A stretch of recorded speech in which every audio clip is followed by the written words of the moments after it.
교과서 34쪽 8번째 줄부터 박시전의 전개 부분을 정리해 보겠습니다. 왼쪽에는 교과서 34쪽을, 오른쪽에는 학습지 6쪽을 같이 두고 수업 영상을 들어주세요. 오늘은 전개 부분의 절반까지만 39쪽 15번째 줄까지 해당하는 부분의 확인 문제와 어휘 문제를 함께 풀어보겠습니다. 그럼 확인 문제를 먼저 보겠습니다. 박 씨가 꿈속에서 본 물건은 무엇이었나요? 그리고 그것은 어떻게 변하였나요?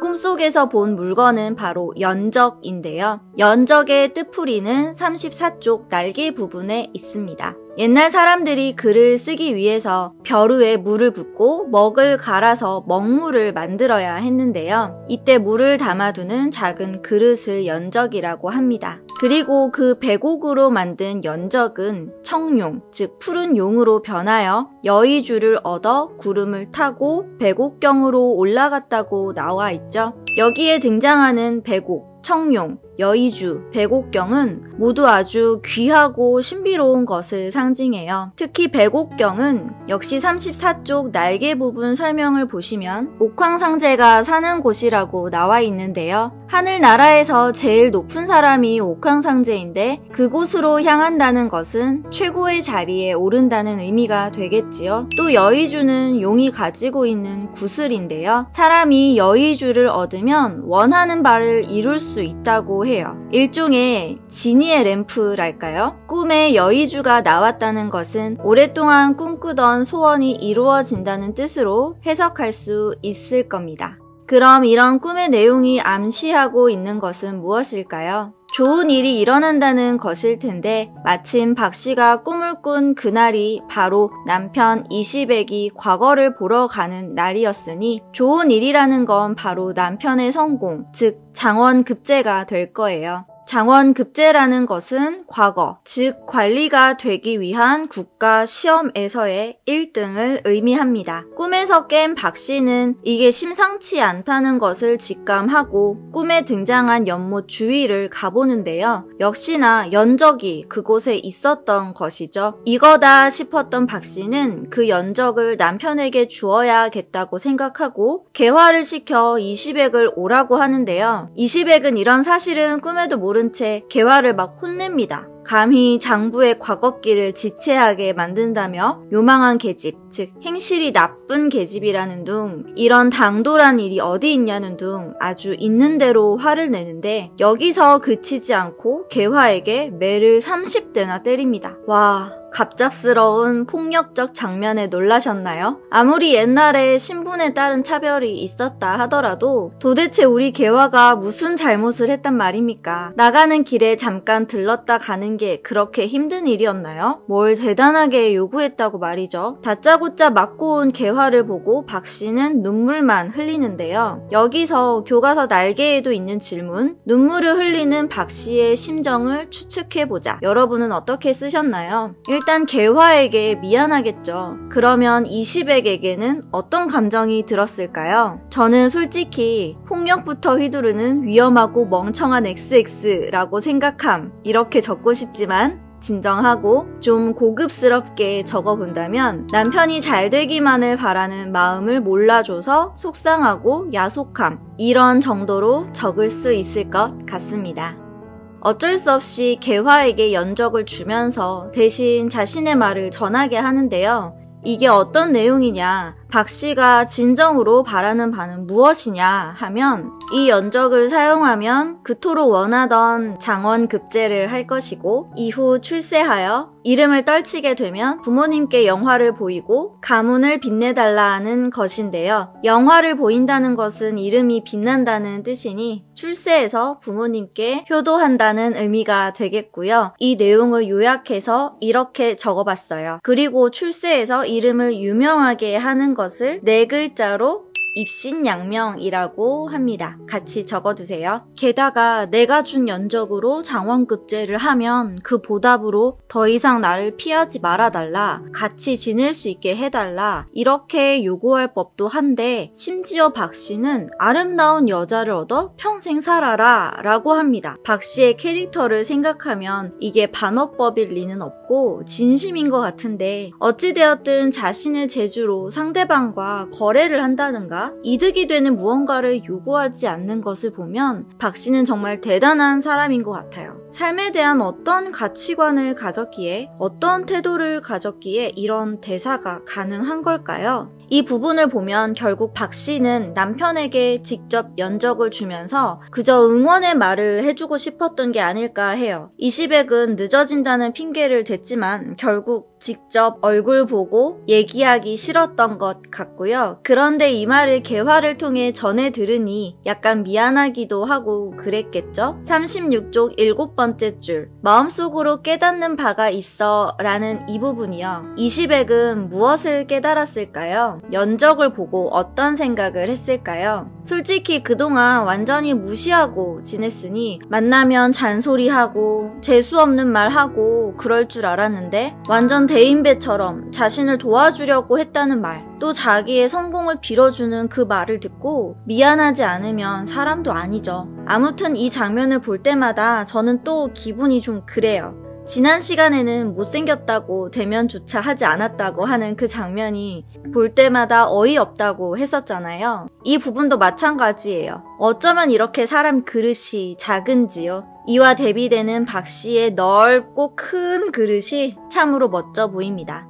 아무튼 간에 이 시백은 박 씨가 준 연적으로 과거 시험을 보았고 진짜로 장원급제를 하는데요. 이때 이 시백의 외모를 비유하고 있는 표현이 있어요. 37쪽의 11번째 줄부터 12번째 줄에 있는 옷 같은 얼굴, 하늘나라의 신성 같았다. 이 부분인데요. 뭐뭐 같은, 뭐뭐 같았다에 동그라미 하고 A 같은 B, 이런 표현을 우리가 직유법이라고 하죠.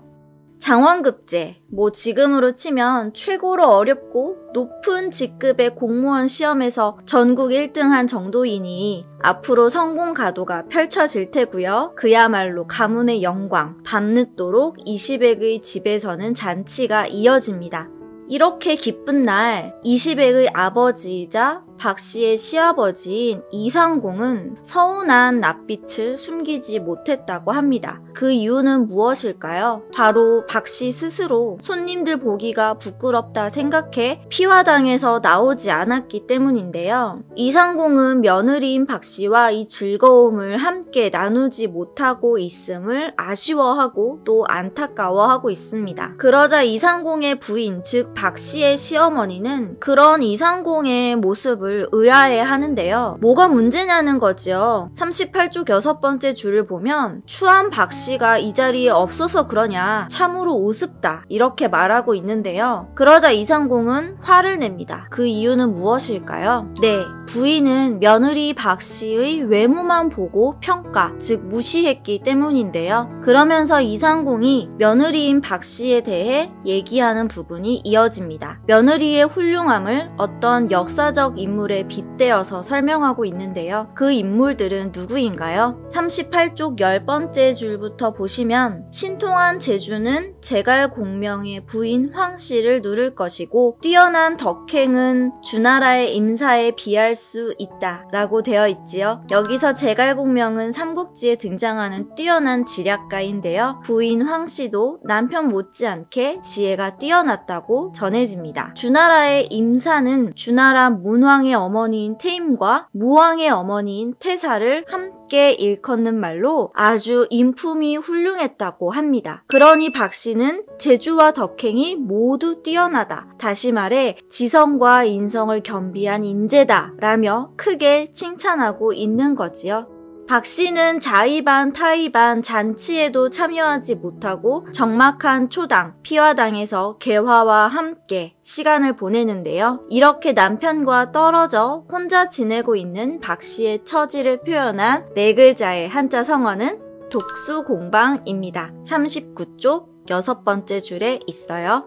이어서 이러한 자신의 처지를 설명하고 있는 박 씨의 대사를 읽어보면 탕왕, 문왕, 공자라는 중국의 인물들이 등장하는데요. 이 부분이 좀 어렵지요. 39쪽 9번째 줄부터 10번째 줄 부분인데요. 오른쪽 날개에 이와 관련한 단어의 뜻풀이가 나와 있는데 그래도 이해하기가 어렵긴 해요. 핵심은 왜 박 씨의 대사에 이 인물들이 등장하느냐인데요. 이 세 인물은 공통점이 있어요. 그 공통점이 바로 박 씨가 하고 싶은 말이 되겠습니다. 우선 탕왕은 폭군인 하걸에 의해 감옥에 갇히게 되지만 결국 은나라의 왕이 되죠. 주나라의 문왕은 은나라 주왕에 의해 유리옥이라고 하는 감옥에 갇힌 적이 있었다고 해요. 그리고 그 유명한 성인 공자도 진나라와 채나라, 줄여서 진채에서 보낸 사람들에게 포위되어 고초를 겪은 적이 있었고요. 사람 사는 일에 좋은 일만 있을 수 없고 그 훌륭한 탕왕, 문왕, 공자조차도 이렇게 힘든 일을 겪었으니 사람의 운명은 하늘에 달려있는 것이지 인간의 힘으로 어떻게 할 수 있는 것은 아니다. 운명에 따라 주어지는 그 고통을 받아들일 수밖에 없다는 얘기를 하고 싶었던 것이 아닐까요? 그러니 잔치에 참석하지 못한 자신의 처지에 대해서도 분수를 지키며 하늘의 뜻을 기다릴 뿐이다 라고 말하고 있는 것이고요. 교과서 39쪽 11번째 줄에서 12번째 줄에 있습니다. 그리고 이 부분, 운명, 하늘에 달려있음, 분수, 하늘의 뜻 이런 부분과 관련된 박 씨의 태도를 우리는 운명론적 사고 혹은 가치관, 현실 수능적 태도라고 말합니다. 어휘 문제 빈칸을 모두 채우셨지요? 그럼 같이 확인해 볼까요? 벼루 위에 먹을 갈 때 쓰는 물을 담아두는 그릇, 연적. 하늘 위에 옥황상제가 산다고 하는 곳, 백옥경. 그리고 옥황상제, 백옥경 이런 단어를 통해 우리는 이 작품의 신선사상이 나타난다고 할 수 있습니다. 얼굴에 엄격하고 바른 빛이 드러남, 정색. 일의 진행이나 시간 따위를 질질 끌거나 늦춤, 지체, 호령 등이 위험이 있고 서슬이 푸르게, 추상가치. 이 부분에서 특히 중요하다고 생각되는 단어입니다. 잘 표시해 두세요. 말과 행동이 조심성이 없이 가볍고 방정맞은, 요망한. 몸이 귀하게 되어 이름이 세상에 빛남, 영화. 깊고 너그러운 마음씨, 아량. 번화한 거리에서 아이들의 노래를 듣다, 즉 태평한 시절. 강구의 문동요. 이 표현은 이시백이 과거에서 받은 글제, 즉 글의 제목이었습니다. 족제비의 꼬리털로 매고 다른 털로 속을 박지 않은 붓, 즉 좋은 붓. 황모 무심필. 이 부분에서 특히 중요하다고 생각되는 단어입니다. 잘 표시해두세요. 서울 창경궁 안에 있는 대, 옛날에 과거를 실시하던 곳, 춘당대. 조선시대에 문무과에 급제한 사람에게 임금이 하사하던, 임금이 주던 종이꽃, 어사화. 피리가 둘, 대금, 해금, 장구, 북이 각각 하나씩 편성된 관현악, 삼현육각. 원래 중국 산시성 시안시, 전한과 당의 수도였던 곳으로 한 나라의 수도나 번화한 도시를 뜻하는 말, 장안, 좋은 때나 철, 호시절. 이 부분에서 특히 중요하다고 생각되는 단어입니다. 잘 표시해두세요. 잔치를 끝낼 때 부르는 노래나 연주하는 음악, 하연곡. 일이나 물건을 보고 느끼는 생각이나 의견, 소견. 신기할 정도로 묘한, 신통한. 중국 삼국시대 촉한에 뛰어난 군사 전략가, 제갈공명. 중국 주나라 문왕의 어머니인 태임과 무왕의 어머니인 태사, 임사. 이 부분에서 특히 중요하다고 생각되는 단어입니다. 잘 표시해두세요. 고요하고 쓸쓸한, 적막한. 인격을 무시하고 모질게 대함, 박대. 아내가 남편 없이 혼자 지내는 것, 독수공방. 살면서 겪는 좋은 일과 나쁜 일, 길흉화복. 폭군이라 일컬어진 중국 하나라의 마지막 왕, 후에 은나라를 창건하여 탕왕이 된 성탕을 경계하여 감옥에 가둠. 하걸.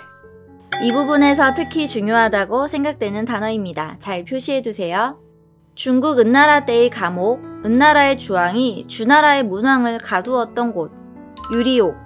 중국 춘추시대의 진나라와 채나라. 공자는 진나라와 채나라에서 보낸 사람들에게 포위되어 7일 동안 굶주리며 고초를 겪었음. 진, 채. 이 부분에서 특히 중요하다고 생각되는 단어입니다. 잘 표시해두세요. 다시 말씀드리면 주나라인지 은나라인지 무왕인지 문왕인지 이런 디테일을 외우거나 공부해야 하는 것은 당연히 아닙니다. 동아시아사를 배우는 시간도 아닌걸요. 문맥, 즉 글의 흐름상 본문에 등장하는 그 단어의 쓰임새, 핵심만 기억하시면 되겠습니다.